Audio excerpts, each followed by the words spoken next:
if I want to trust the stranger, right? If the stranger's giving me good direction, then that's awesome.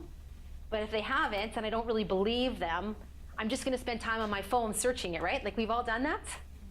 You know, you've asked something like, no, that doesn't make my intuitions tell me that's not right. Like, my gut, my intuitions tell me it's not right. You search it, and you're like, oh, they were right.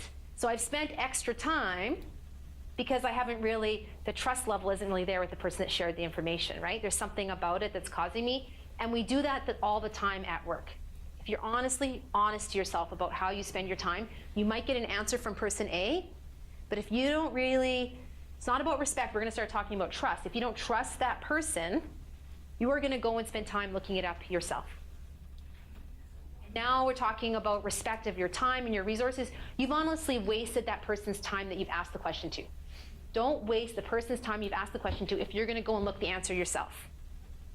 That is enough to make the volcano in my head go off, right? Do you know what I'm talking about? Because now they've wasted your resources and time and not even listened to you or trusted you, right? Okay, yes? It's like almost like John has a question for me, he asks me something particular, and I spend like 5 to 10 minutes explaining to him why this is the way it is. Yes. And my mind makes sense, obviously he trusts me enough to ask me, and he goes right back and asks Justin the exact same thing. Should I be upset with him because he did that? Well, what's going to happen is that next time the person comes to you, right, that person in the wheel, the center of the wheel, when they're going to other people in the office, you're just going to say, well, just go ask the other person. That's what you're going to do anyways, right? Like, if you're a little bit, it's not going to be a very respectful, you're not going to be creating those relationships and awareness. The person's asking a question, and they say, you know what, I've gotten 2 different answers. How about the 3 of us talk? That is a different thing than sort of playing people off each other. And I just think it's not a nice thing to do in the office. Like, I don't know why people, yeah. Yes? Can that also be interpreted as a failure in procedures because someone's not going directly to the source for the right information? Yes, yes, that's right. So when I like the connection there, because the idea is that I wonder how many of you, and like I said, I am an outsider, I've only been here for a couple of days, but things that I like to ask is the idea that, are you going to the person you're supposed to go to for information? Right? There's processes. You mentioned I do a lot of workflow process stuff. I love it. It's crazy, but I love it. And the idea would be that if I'm supposed to go to you for something, I should respect that level, and that's part of that respect within the workflow, the workplace, and the workflow processes. If I'm supposed to go to you and you don't have an answer, then together maybe we should figure out where we should go for it, right? Instead of just jumping over that person or asking someone else. It reduces a lot of work, because if I keep going to the same person with a question, and the 4 other members of the team are going to the same manager with the same question, it might be like, oh, the team doesn't know the answer, or the process in place doesn't work. And then you can solve it because the right source knows.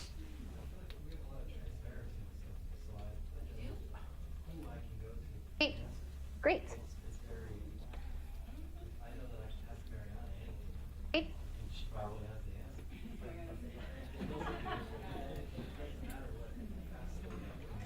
Yes. For sure. Good. Okay, I wasn't sure about that just from, okay, great. And if everyone knows the right channels of communication, then congratulations to you, right? So that's excellent. Thanks for bringing that up. So what is this? As a kid, we would go on some of us may still try and go on the teeter-totters at the park, right? So what's the concept of a teeter-totter? It says, we said initially that respect is something we give, but trust is something that we're going to need to earn, right? So I kind of think of trust as a teeter-totter, right? So there's times when we do positive things that we build it up, and there's times when we do other things that we bring it down. And that is kind of the concept of any relationship, right? Kind of like we think of a relationship sort of as a bank account. Have you heard of that idea before? Yeah. So the idea is, in our bank accounts, we have money that goes in, and we have money that comes right. So in our relationships in the workplace, what are things that are positive? What are things that add to our relationships? What are a few ideas? Constructive criticism, yes. Support, communication, appreciation. Do you have another one to add? No. Exceeding expectations. Accomplishing the goal together. The money you make. The money you make. Nobody heard Scott who said exceeding expectations. Thank you, sorry. Yes, exceeding. Yes. That's a positive because that's an important part to the team and to the company, right? Another one over here. What other things are positive? Simple things, you guys. Think of the simplicities that we need to do every day with each other. Time and response, encouraging. Yep. Thank you. Oh, yes, the person who makes coffee. Yes. Putting away the dishes. The person who makes sure the coffee is not left on empty is also, you get to know who in the office takes that job on, right? So in the negative side is the person who knows the coffee pot's overflowing. I guess I'm not sure if the other offices, I know the home office has this neat machine, but the other one on the negative would be the coffee pot's run over and you sneak out, right? Yeah. Everybody generally knows who you are. What are other positives? What about the fact that we've got, for example, 2 people here have made a comment about taking a course. So if they're writing a course that night and there's work that needs to be done, they need to leave by a certain time, you kind of encourage them to leave. You don't ask them to do something like half an hour before. Isn't it true? But if someone needs to leave for a course or something like that, or they need to be somewhere, or they want to go somewhere, asking someone 5 minutes before they run out the door is something that you could honestly ask them in the morning. Or you could say, I'm going to leave you this question. You can get back to me tomorrow. Those are positive. It's okay if you share the information, but kind of set the tone right away that, hey, I know you're running out. We can do this tomorrow, but I just want to share it with you, right? Those are the positive sides of communicating. And once again, the consistency of hello, good morning, how are you? And then the smile, right? Those add to the positives. And communication, yes, positive communication. What goes on the negative side? I want some people in my back corner back there. You guys, how does that sound? What's something that makes it negative? What would be a negative in a relationship at work? Not paying attention. Not paying attention? Mm-hmm. And in the warehouse, that could be things such as leaving stuff out and then someone else could get hurt on, right? For those in the warehouse? Not putting your stuff away. Yeah, putting things back where they belong. That's, oh my goodness. Yes. I know. Who said that? What we said? You know what? Every group within the company has their own thing, right? Every group within the company has their own thing of what drives them crazy. And often in the warehouse, because they need tools, they need information, they need them to be handy, they need things to work. Just like you need other things to work. It's like you've printed something and someone knows the printing machine, the papers ran out, and they haven't gone to change it. The warehouse has the same things. They're just different. That's all they are.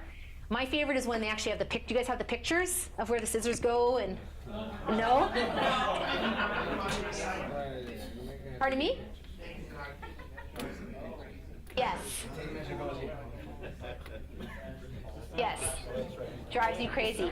So, Betty. So those are the negatives. So what are some other negatives? Oh, I know I've got you for 10 more minutes. That's all I need. 60 seconds, 10 minutes. Pardon me? Gossip is a negative, yes. What other things are a negative in a relationship at work? Yes.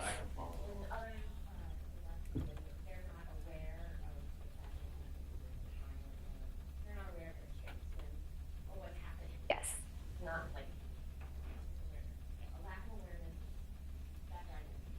And they're choosing to do it usually, right? You know what I mean? Like they're not aware and they don't care, and that's just what's going on, right? Yes. Not following through. It's a huge one, and I suspect for you that's a very important factor in working with someone, is it? Yes. Ownership. That ball bouncing, right? Take ownership for the ball if it's come into your space. Even if it initially wasn't your situation, the fact that now someone sent you an email or sent you a message or had you in the conversation and you know something's happening, let's solve it together, right? Trust. When trust goes down, if there's no trust there, that's a negative in the relationship. Not having all information to get the job done. Yes. I love the people that only share what they think you need to know instead of sharing, well, because you're in this department, you didn't need to know that. Well, you may not be able to tell me something in total, like you may not be able to share the whole picture with you, but there's probably a piece of that if you shared, I would have been able to do something differently.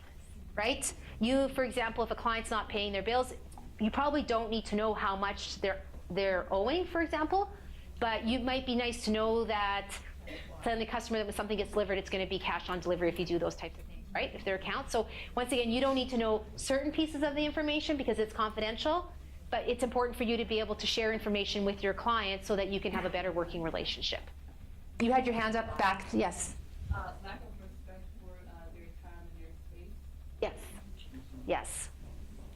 And I have enough equipment. Oh, yes.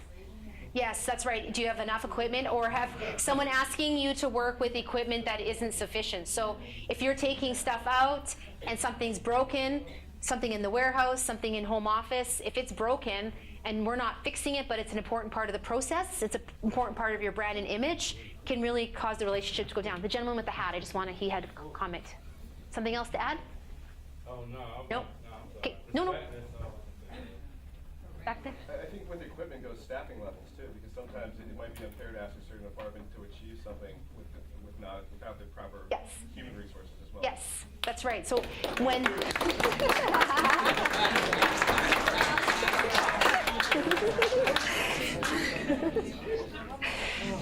but you have to understand. So the thing though that see those lists that you created, that's what's going on in your head, right? So it's one thing for us to say, I'm going to do my best, I'm going to be respectful to people, I'm going to communicate with them, I'm going to make sure they're aware, I'm going to make them aware of how I'm treating them.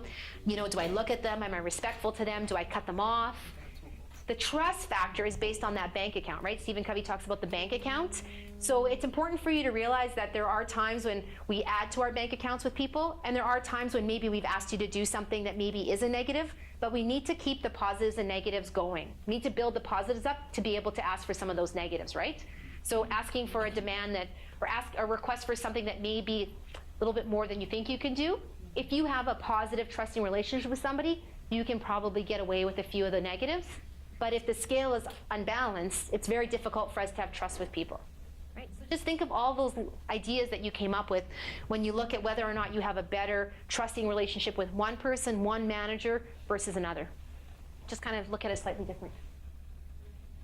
I want to really go over connecting with the audience, and the audience is, who would I be thinking of in the audience situation? Your client. Right, the client, co-workers, that's right. So either or of those people, right? So when we start talking about the audience, who is it? I always like to think to myself, what is the message I want to share with them, right? So when I'm sitting down with them, it's not that you need to listen to people, but you also, if you're sitting down with someone, you need to know what message you want to share. So when you start communicating with them, you've got a point, right? And often when we start thinking, what message do I want to share with them, the important thing is, how does it connect you and I together? What is the value to both of us to looking at the situation, solving the situation, right? We need to kind of look at it, and often I hear the company and the employee, right? You got to look at both sides of the equation when we're starting to learn to talk and